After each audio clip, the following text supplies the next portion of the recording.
I want it on the record, I am the single greatest Mega Man player of all time. Please don't look up the fact people speedrun this game. As part of my weekly Mega Monday streams, I have to play every Mega Man game I own, and indeed, many Mega Man games that are kinda sorta similar I could find on Steam. And I've played through almost every single one that I own currently, and that I could find. This has led to me playing some interesting takes, and some awful garbage. And yeah, I'm gonna have to talk about this at some point. Honestly, I'm bracing myself for it, because I'm still kind of PTSD about it, and I'm very sad. This of course also means that eventually, I was going to have to play the sequel to Rosenkreuzstilette Freudenstachel. And considering I don't speak a lick of German, I think I did pretty good there. This is the sequel to the previous Rosenkreuzstilette, the game that I have dubbed the Dark Souls of Mega Man games, and this is very much the same.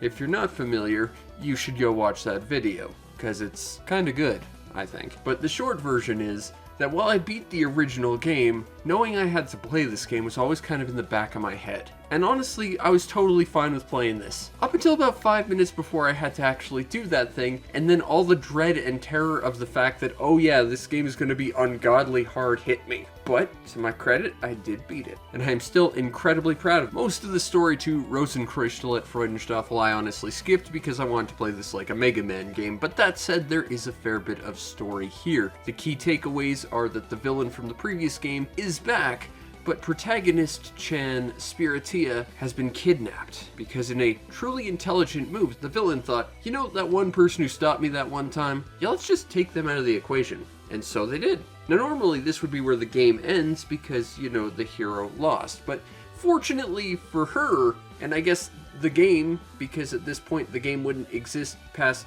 the first opening cutscene, her best friend, who I will stress was one of the antagonists from the previous game, is stepping up to go and save her by fighting the previous bosses from the previous games who were her friends but are still antagonists in this game because that makes sense. The point is, it's Mega Man, but plays a robot master, and that's actually pretty genuinely interesting because it does change things up. Now, like the previous game, it is very much like Mega Man. You start by picking a stage, running, jumping, and shooting your way to the victory, and then eventually you fight a boss. But there's some twists here because, like I said, you're kind of a boss from the previous game, which means you're not this game's series equivalent of the Megas Man. And because you're a robot master, you don't have access to the Mega Buster, which means you're using a Robot Master weapon, which logically would dictate your Robot Master weapon is the equivalent of your Mega Buster. Kind of like how Mega Man Powered Up did it, where all the Robot Masters got to keep their super weapons because that's just their default weapon. Why would that be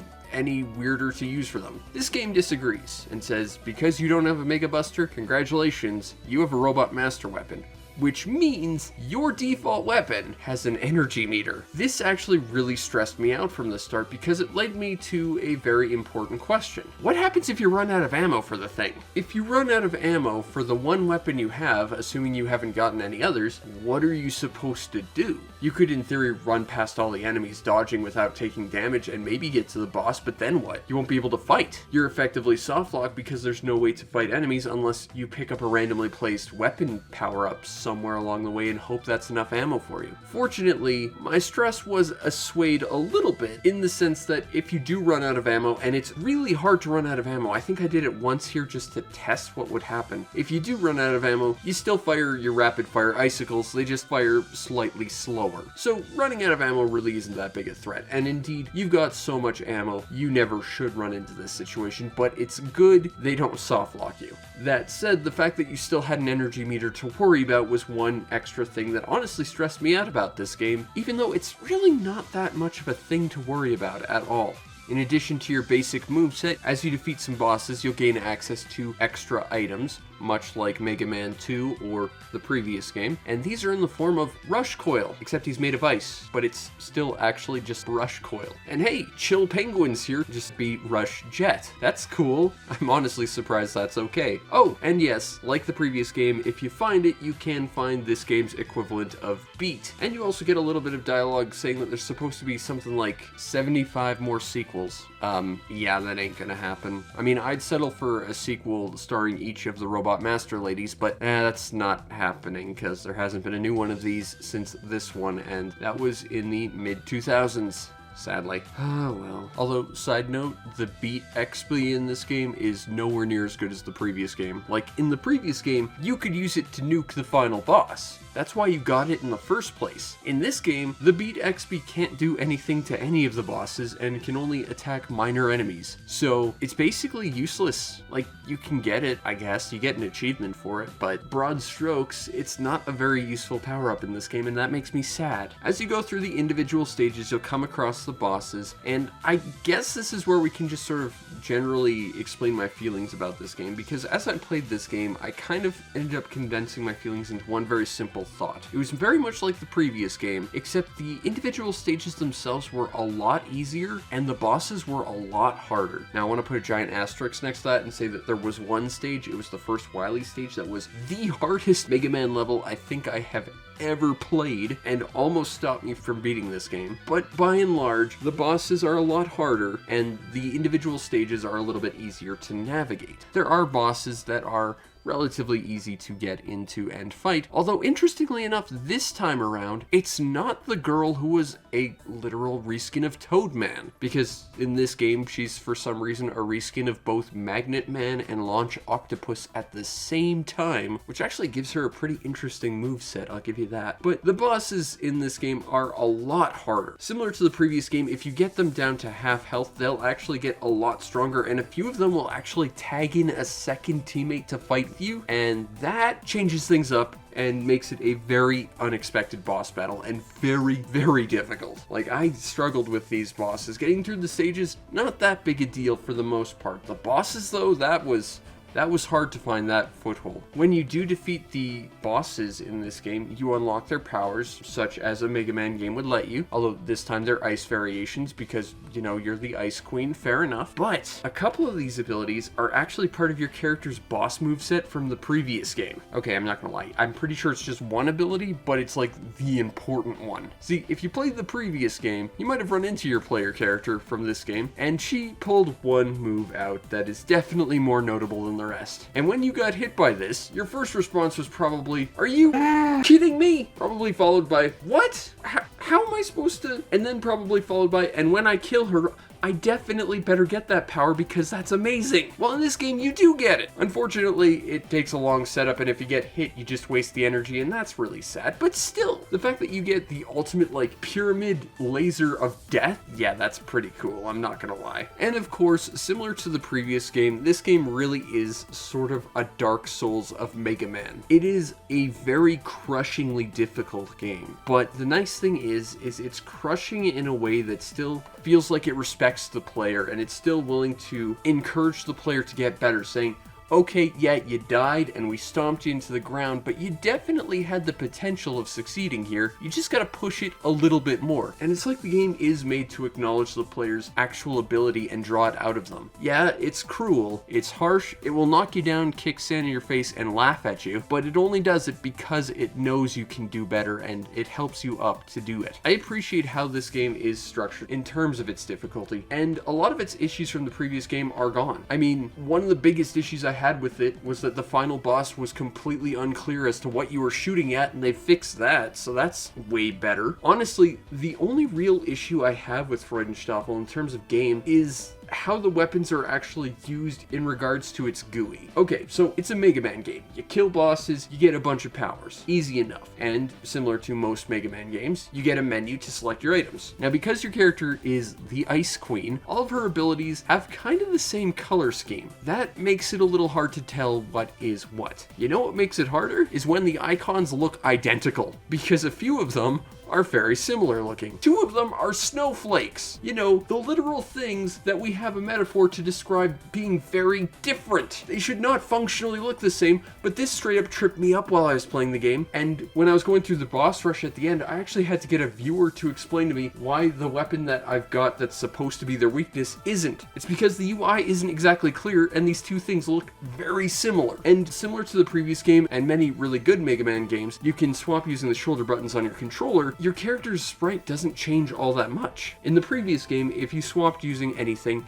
your character's hair color changed. But this game, I guess, really wanted to remind you that your character's the Ice Queen, so her hair is entirely the same. The only difference is her ribbon color, which is substantially smaller, and it makes it substantially harder to tell at a glance what you're even doing without wasting that ammo. That affects gameplay, and I don't like that. That is one serious design issue. The only other big design issue I can think of comes from one of the specific stages. It has a bit of a quirk to it. See, every single character has their own design theme, similar to any Mega Man game, but it kind of harkens back to the original games as well. And one of those characters was a squid that seemed to be like parasitically latched onto a girl's brain and controlling her body. And she was fun because her stage was basically a big retro troll level. And this game, it is very much the same, except that at one point you actually have a moment where you have to make a leap of faith. And that moment is based on a quiz of you answering a very basic question. If you fail this, the game will make fun of you. Now the question is specifically, what's Snake Man's weakness?